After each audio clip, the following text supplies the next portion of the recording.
Bonjour et bienvenue dans cette nouvelle série de vidéos dans laquelle j'aborde les thèmes que vous pourriez retrouver lors de votre examen du DALF C2.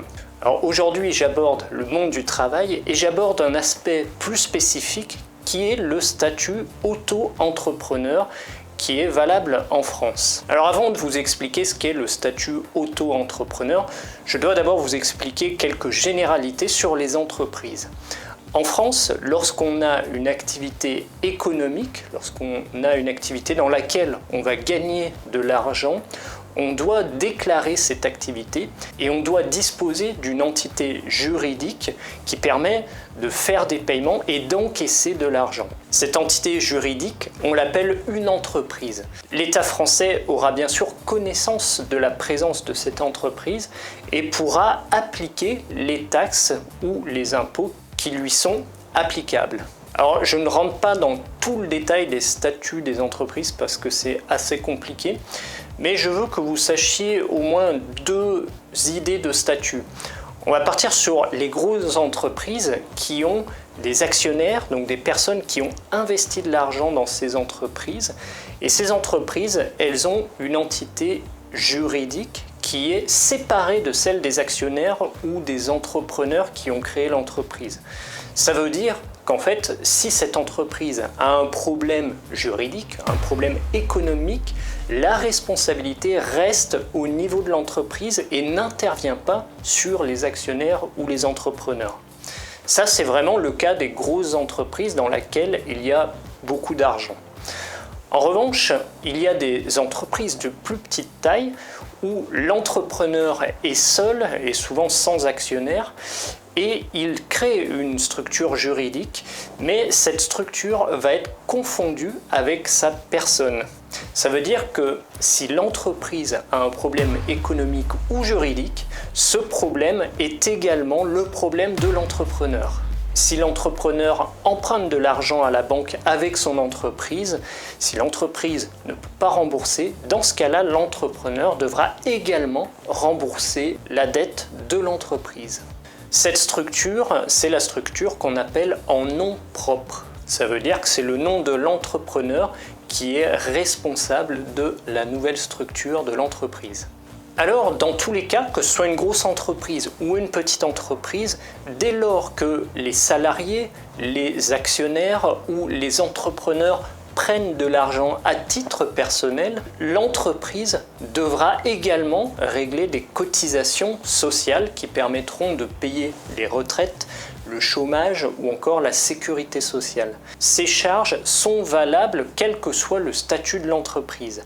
Par ailleurs, pour les grandes entreprises comme pour les petites entreprises, qu'il y ait de l'argent qui rentre dans l'entreprise ou non, les charges sont redevables et il y a toujours un minimum de charges à verser qu'on ait gagné de l'argent ou pas.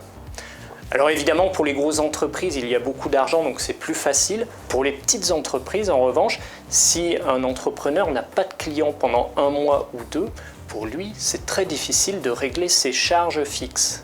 Alors, en 2008, Nicolas Sarkozy et son administration ont créé un nouveau statut qui est le régime auto-entrepreneur. Je vous ai parlé tout à l'heure du statut de l'entrepreneur en nom propre. C'est les petites entreprises. L'entrepreneur est également responsable juridiquement de l'entreprise. Eh bien, le statut auto-entrepreneur, c'est la même chose, sauf qu'il n'y a pas de minimum de charges fixes. Le statut auto-entrepreneur a ceci de particulier, c'est que si l'entrepreneur ne gagne pas d'argent, il ne règle pas de charges sociales, c'est-à-dire qu'il ne cotise pas pour la retraite, ni pour le chômage, ni pour la sécurité sociale. Ça fait que c'est beaucoup plus serein. S'il n'a pas de clients pendant un certain temps, il n'a rien à régler et il peut continuer tout de même son activité. Le statut auto-entrepreneur a une limite de chiffre d'affaires, c'est-à-dire qu'on ne doit pas dépasser un certain montant d'argent qui rentre dans l'entreprise, sinon il faut changer de statut. Alors c'est un statut qui semble idéal pour pouvoir démarrer une activité sans prendre beaucoup de risques et sans s'impliquer juridiquement avec une entreprise dont le statut serait plus contraignant.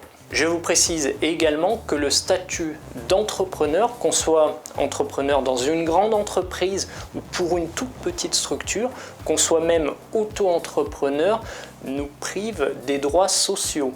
Ce qui veut dire que lorsqu'on n'a plus d'emploi, on n'a pas le droit à l'accès au chômage et on perd tous les droits. Ce qui veut dire que vraiment, le statut entrepreneur, on travaille sans filet et il n'y a pas de protection. Donc le but, évidemment, en 2008, c'était de favoriser l'accès au travail. C'était de permettre à des personnes qui ne pouvaient pas travailler de pouvoir chercher des petits travails à effectuer et de le faire légalement. Évidemment, lorsqu'il y a une bonne solution, ça entraîne toujours des complications et ça entraîne des difficultés. En l'occurrence, le statut auto-entrepreneur, avec des charges qui sont beaucoup plus faibles que tous les autres statuts d'entreprise, amenait les auto-entrepreneurs à proposer des tarifs beaucoup plus faibles que les entreprises traditionnelles. Ce qui fait que les entrepreneurs classiques voyaient une concurrence déloyale dans le statut auto-entrepreneur. Et dans le bâtiment, c'était assez courant. Alors qu'une heure de main-d'œuvre pouvait se monnayer entre 20 et 30 euros, voire peut-être plus pour certaines professions, avec le statut auto-entrepreneur, on voit apparaître des tarifs horaires entre 10 et 15 euros, ce qui est vraiment déloyal envers les autres entreprises. Donc le statut auto-entrepreneur permet à plus de personnes de travailler. En revanche, le travail devient de moins en moins payé. C'est ainsi que les auto-entrepreneurs doivent faire beaucoup plus d'heures pour gagner un salaire qui soit convenable. On voit également apparaître un nouveau problème, c'est que des entreprises telles que Uber ou Deliveroo ont profité de ce système pour disposer d'une main-d'œuvre qui n'a pas toutes les contraintes des salariés. Effectivement, les salariés ont des contrats bien spécifiques en France. Il faut leur proposer un minimum d'heures. Ils doivent faire 151 heures de travail par mois. On doit payer beaucoup de charges sociales. On a des salaires minimums qui sont relativement élevés. Alors qu'avec un auto-entrepreneur, on n'a pas toutes ces contraintes. Et il est beaucoup plus facile de donner du travail quand on en a à un auto-entrepreneur et ne pas l'embaucher lorsqu'il n'y a pas de travail. Donc les plateformes Uber ou Deliveroo ou d'autres plateformes ont profité de ce système pour pouvoir avoir de la main-d'œuvre sans contrainte. Et alors, on en vient à une question qui est difficile, c'est de savoir est-ce qu'il vaut mieux favoriser le travail du plus grand nombre de personnes, quitte à ce que ces personnes ne gagnent pas beaucoup d'argent et que les conditions soient précaires, ou alors est-ce qu'il faut favoriser la protection de ceux qui travaillent avec des conditions minimales, quitte à ce que beaucoup de personnes ne puissent pas travailler. Et ici on tombe vraiment sur une question politique. De tradition, la droite en France va privilégier l'accès au travail de tous, quitte à avoir des conditions plus précaires et une plus grande flexibilité sur le marché de l'emploi. C'est-à-dire que les personnes accèdent facilement à un travail, en revanche, elles peuvent facilement être licenciées et leurs conditions ne sont pas forcément très bonnes. L'idéologie de la gauche, c'est plutôt de protéger les gens qui travaillent et également proposer des systèmes de protection pour les gens qui ne peuvent pas accéder au travail et qui n'ont pas d'opportunités.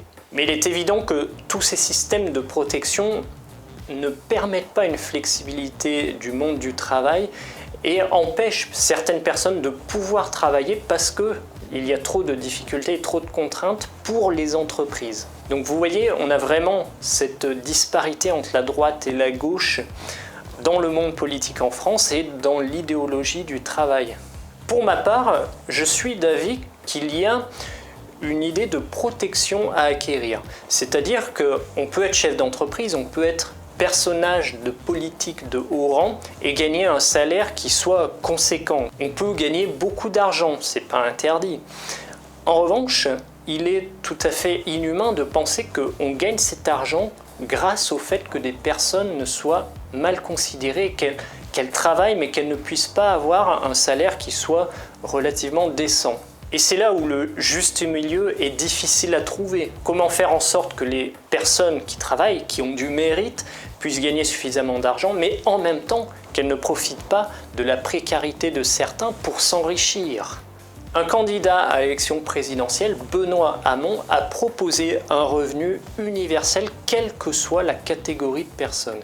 C'est-à-dire qu'on soit étudiant, qu'on soit travailleur, qu'on soit entrepreneur, qu'on soit auto-entrepreneur ou même retraité, peu importe, on a chacun droit à un revenu universel qui est un montant minimal pour vivre. Ce revenu universel est particulièrement mal vu par les personnages politiques de droite car il oblige la société à financer des personnes qui sont soi-disant non rentables et non productives. Je pense que chaque être humain d'une société a le droit à vivre décemment, a le droit de disposer au minimum d'un logement et de quoi manger chaque jour.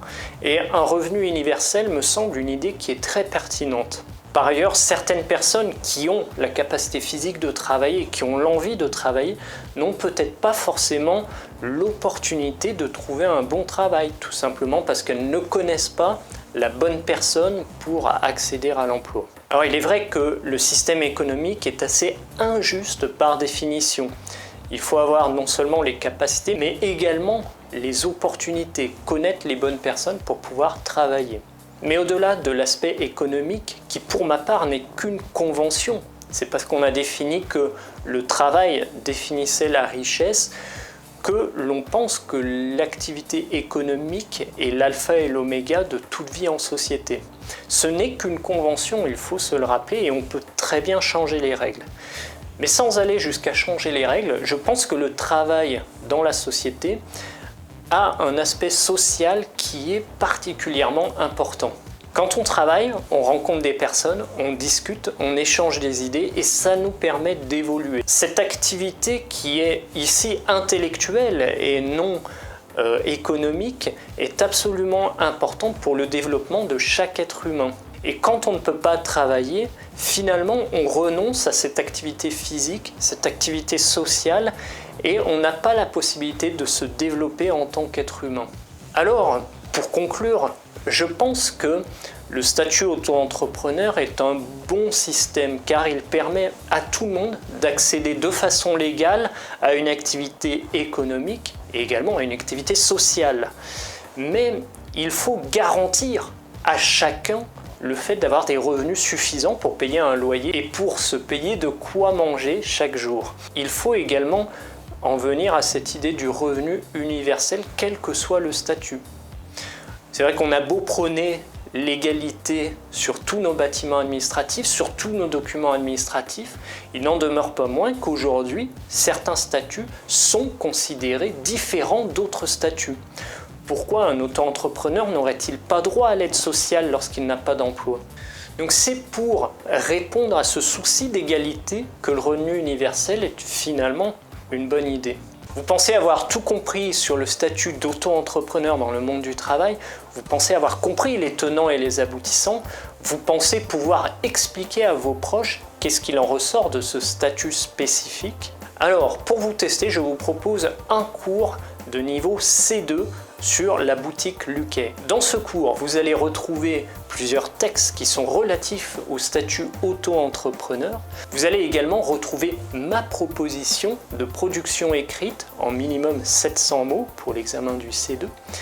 Mais c'est pas tout. Vous allez également pouvoir proposer votre propre production écrite que je vais corriger, noter et commenter. Alors les élèves qui pratiquent quotidiennement avec moi savent que les commentaires sont absolument importants pour progresser. Alors comment ça se passe? Quand vous allez me transmettre votre production écrite, je vais bien sûr relever les fautes de grammaire et d'orthographe. Je vais également vous proposer du vocabulaire. Oui, parfois, vous utilisez certains mots, grammaticalement c'est correct, mais un Français n'utiliserait pas ça normalement. Alors je vous fais une proposition de phrases pour vous permettre de mieux comprendre le vocabulaire et pour vous permettre d'utiliser le mot juste. Et ensuite, je vous donne, quand cela est possible, des expressions typiquement françaises. C'est vrai que vous pouvez lire le journal, vous pouvez lire beaucoup de choses, mais parfois dans le contexte, vous ne trouverez pas forcément de vous-même l'expression qu'il faut. Alors, c'est vraiment l'occasion dans l'examen de voir à quel moment on peut utiliser une expression typiquement française. Et enfin, vous aurez la note qui vous permettra de vous situer par rapport à l'examen. Vous verrez vraiment le détail de la note selon le critère de l'examen. Vous avez la qualité de vos phrases, le vocabulaire utilisé, la structure. Tout ça, vous allez pouvoir l'observer et vérifier là où sont vraiment vos points faibles. Avec cet exercice, vous visualisez les erreurs, vous les comprenez et vous vous améliorez. Il suffit donc de vous rendre sur la boutique Lucay, le lien s'affiche en bas de l'écran. Vous avez les textes, ma proposition de production écrite et votre production écrite corrigée, notée et commentée. C'est vraiment un bon moyen de travailler à fond le thème du travail et surtout de mieux comprendre le statut d'auto-entrepreneur. Voilà, vous vous sentez prêt? Je vous attends sur le site Lucay et je vous dis à très bientôt.